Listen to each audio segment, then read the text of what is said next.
ခုချိန်မှာတော့ကျွန်တော်တို့အာလူးကြောင်းကြော်ဖို့အတွက်အာလူးလှီးနေတာပဲဖြစ်ပါတယ်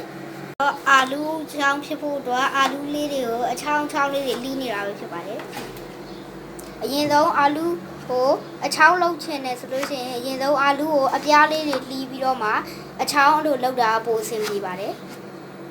အာလူးကိုအစည်းတွေကုံအောင်ရင်နှွေးဖြောမှာပဲဖြစ်ပါတယ်အာလူးဒါဒီချောင်းလေးတွေကတော့စုစုပေါင်းအာလူး9လုံးကိုလှီးထားတာလေးတွေပဲဖြစ်ပါတယ်အခုကတော့ရင်နှွေးဖြောပြီးသားအာလူးချောင်းများကိုရေစစ်ထားတာပဲဖြစ်ပါတယ်စကားထဲတွင်စကားထဲမှာထည့်ပြီးတော့ရေစစ်ထားတာဖြစ်ပါတယ်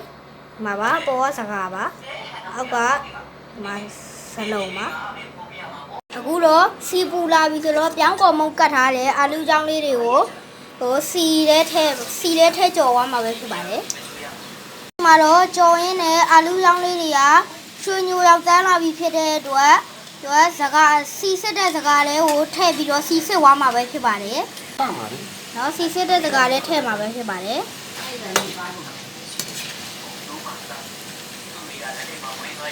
အခုချိန်မှာတော့အနံ့အရသာနဲ့ပြည့်စုံတဲ့အာလူးချောင်းကြော်လေးရပါပြီ။